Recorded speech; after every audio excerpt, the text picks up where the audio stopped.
Well, come in, don't just stand there. Little bit of wet sanding.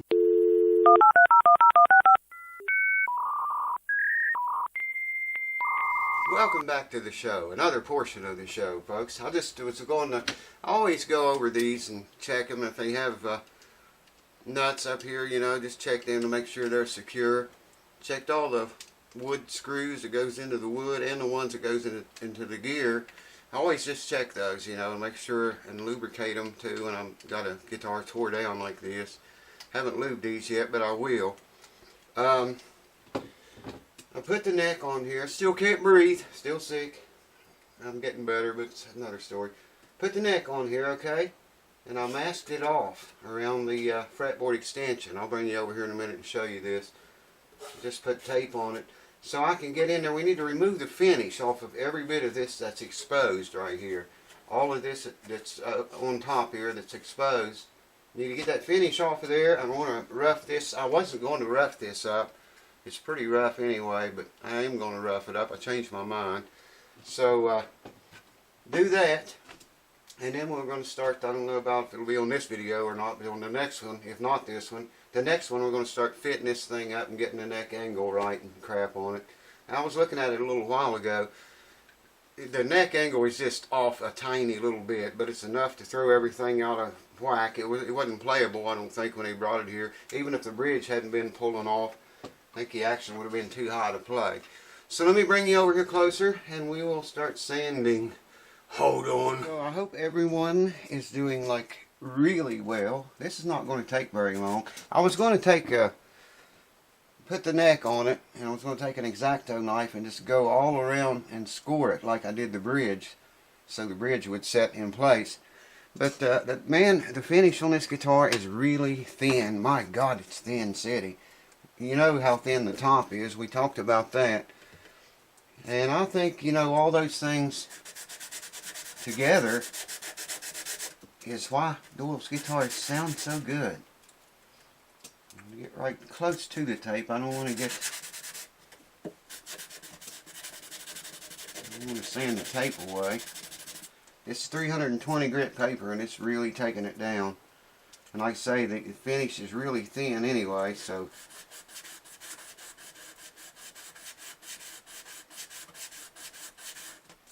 that's already removing that finish. I don't know if you probably can't see it, but it is. It's taking it off already.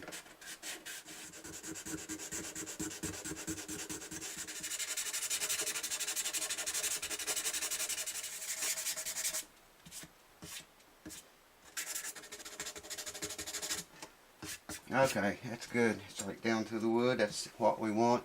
I might have to reposition the camera here, folks. I want to do the fingerboard extension too. I don't know if you can see that or not. See how it shines on the finish. The light shines on the finish. It doesn't shine right there where I just sanded. That's how thin the finish is on this guitar.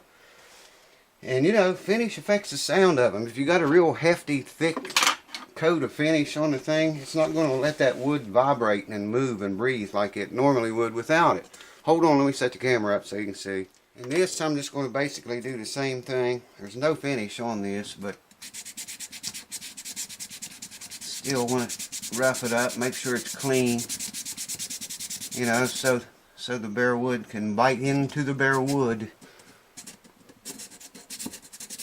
Alright, so the next thing I want to do, I'm going to take chalk here. I want to see how that joint fits together. I broke the chalk. I'm just going to color the entire mortise of this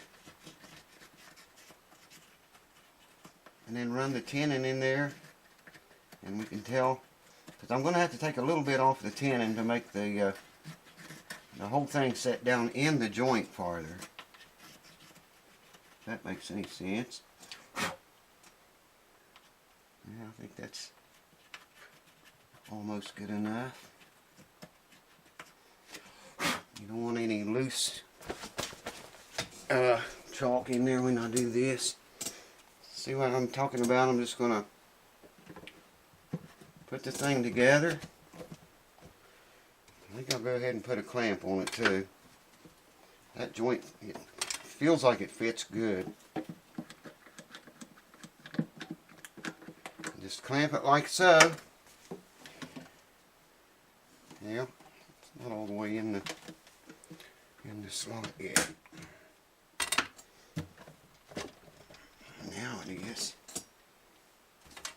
Yes, sir. The boogity bob. Now it's in the slot, all the way in. You see why I put the tape, how I did the tape the way I did, so I wouldn't scuff the finish up out from underneath the fretboard extension. You probably can't see it, but this area right here, you remember where we had that crack before? It's still there.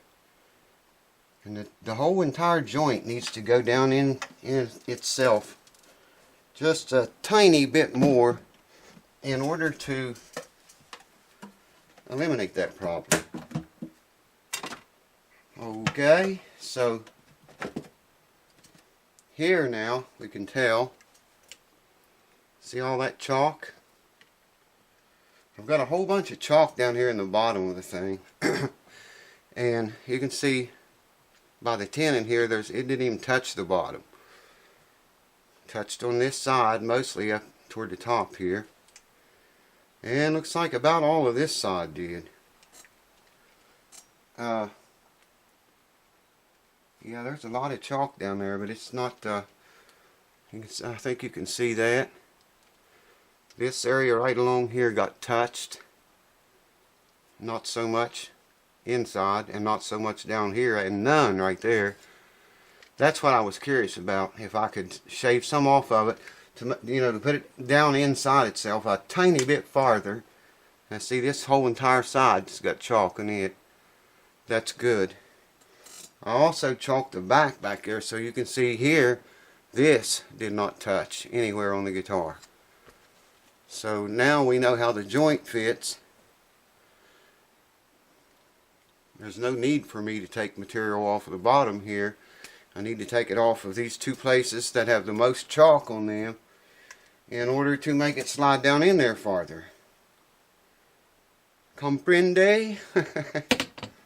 So, hold on, let me get set up for that. We'll just start on that right now.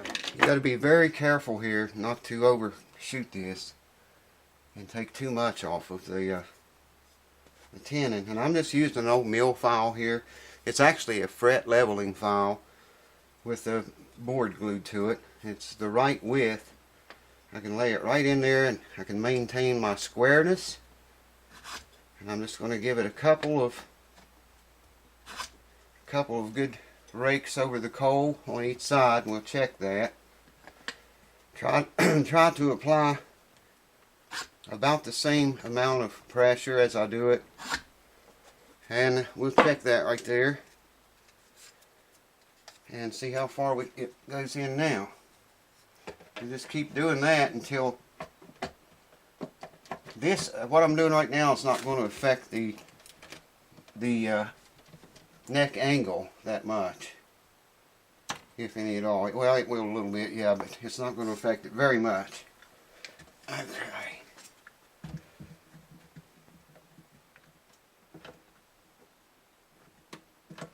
Let's have a look at that. Wow, that's really close. I need to take the tape off of it to really see it, but that might very well be enough right there. It's okay with me if it is. I could be just fine with that. Let's see if I can see it again here now. Wow, man, that is so close. I'm not going to take any more off of that right now, and I'll tell you why. Because I want to work on getting the neck angle right. And let's see, I've got a really long straight edge here. It's probably too long. The neck's already straight as I can get it. Yeah, that's That neck angle is off. Not very much, but it doesn't take much. It's going to fall down in there if I don't fix it. Let me try it with this shorter one. Yeah, see? It's hitting on the bridge. We'd like to see, I generally like to see about 180 thousandths to 100 thousandths clearance between the straight edge and the plane of the bridge when doing this. So I guess we'll start on the neck angle itself now. I'll show you what I got to do to manipulate that. Boy, that joint fits good. I should have measured that while I had it on, but we have to remove material. I get here where you can see. We got to remove material from here, here, and across here. The idea is where that seats up to the guitar, okay, where this seats up to the guitar, the idea is to get more angle back this way, you know. In order to do that, I need to remove material down here to make it set back farther that way. I probably should back the camera off where you can actually see what's going on and explain it better than that. But I think you get my drift. So I got to put that back on there and measure it. I should have did that while I had it on there. There's several ways that you can do this. What I'm just about to do here right now. Several different ways you can do this. I'll show you the way I'm going to do it this time. Get that in there as far as I can get it into that joint, and then we'll clamp it back.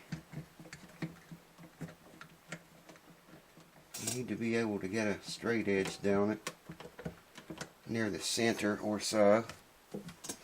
Look at that again.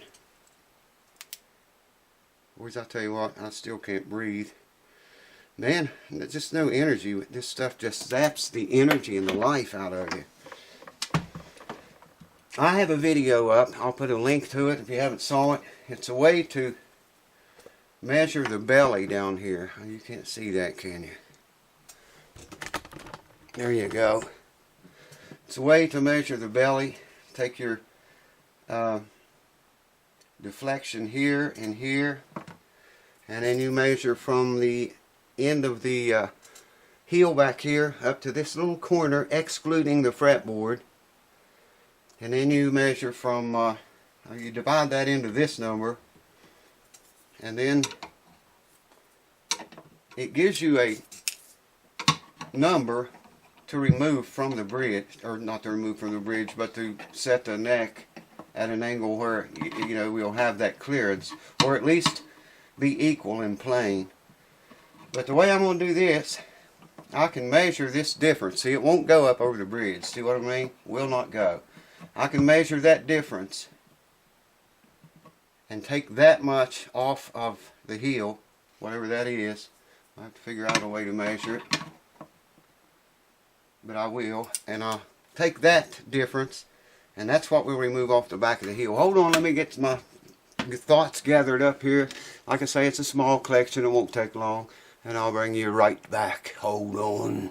Now, because this is a mortise tenon joint, this is going to take me a very long time here, so I'm not going to show you all of it. I don't know if you can see what little bit we have to remove. I'm going to remove it from the center, about the center, back to the heel on both sides, the same amount. And it's probably, well, I measured 20 thousandths. That doesn't seem like very much, but believe me, when it comes to this and accuracy, it's quite a lot, really. So I'm just going to watch until I get up close to where I have it taped off at, and then we'll start putting the straight edge back on it. Here's what I got to do. I got to pull the entire joint apart. I got, again, 320 grit sandpaper here. I'm sticking it about halfway, you know, up about this far. Okay, let me back you back off. I forgot about zooming in that close. Sticking it up in here about half that much, and every now and then I'll come up here and get a complete sand all the way down, just to keep the thing flat and straight. You want to make sure the neck is in where it's going to set, and just gently pull that out. I'm going to do another one on this same side. Go a couple of times for each side, and I'll have to remove some off of the very end back here too after we get down where our tape is there. You just want to make sure it's in the joint, and if you notice here I'm pulling out and downward, not up, because if I pulled it up it would inflict damage to the heel. The heel wouldn't be squared up the way it should be, the way it's supposed to be anyway. Maybe you can see this side better. See, I'm only going about halfway in there. Squeeze the thing down into its position, and here again I'm pulling downwards, out and downwards, not up like that, but down like so, to avoid mucking up that heel. We don't want to screw up the heel. Get it up just enough to get that in there. There we go. And make sure it's in tight. This is the difference in doing the neck reset on a mortise tenon joint or a dovetail. There's really not that much difference, but I mean, in doing the actual neck reset, except with the dovetail, you don't have to pull it completely out, or out of the joint and then shove it back down in and get it as tight as you can. The dovetail just works so nicely going back together. There was one. So this is what I'm going to spend a lot of hours doing. 2. Come back over here and do this one 2 times, and then take a break. No, it'll take many hours to do this. A very, very, very slow process with a mortise tenon joint. And we have company. Cue Ball has made the scene. What's happening, Cue Ball? You come to help me make YouTube videos? Huh? You'll get in there, man. There we go. Get it a little bit deeper than that, but that'll do. And like I say, with this 320 grit sandpaper, speeds the process up an awful lot. Really helps. Anyways, that's what we're doing at the house that never sleeps. I'm going to take a little break. I mean, I'm not going to take a break. I'm going to turn the camera off. I'll get a couple more here before we go, so you get a good idea of how slow this really is. It does require some time and patience.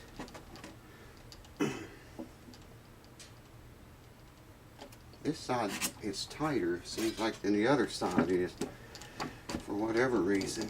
I don't know why that is.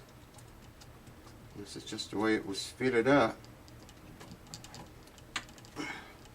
You always want to make sure you got that thing in there the way it's going to mount on the guitar. See, I don't have. Look how easy the paper comes out. So I didn't have it in there right. You always want to make sure you get that joint together and tight when you do this, so you get a good even amount of removal on both sides. That time I did. I'm not even going to count that one as one, because it just wasn't in there tight enough to remove anything. Besides, we can take measurements later and determine how close or how far we was. Alright, let's do this side a couple more times. I'll keep you around for that.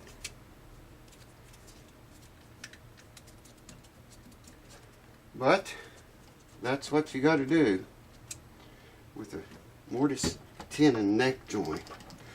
We just like to wiggle it a little bit, make sure it goes where it's supposed to.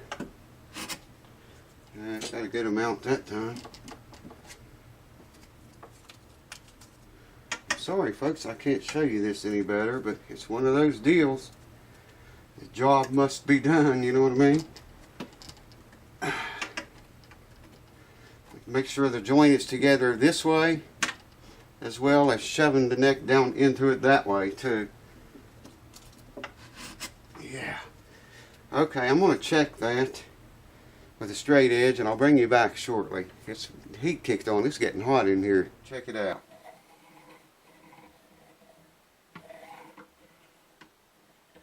Yeah, it's not even touching the bridge now. Now they're in the center just a little bit.